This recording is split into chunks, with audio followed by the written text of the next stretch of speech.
gani mga chicks rin. Gwapa kayo. Muna mga taga Mindanao, mga gwapa. Okay, tuyok. Wa mo apil. Okay. Almost 2.5 hours for me.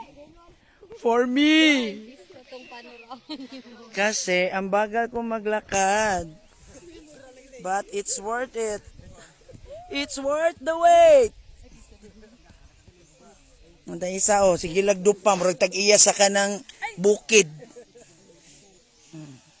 Tinatanong nyo kung ano ang ginagawa namin ngayon dito. Abay tanong nyo sa inyong mga sarili dahil di ko rin alam ang sagot sa katanungang ito. Thank you.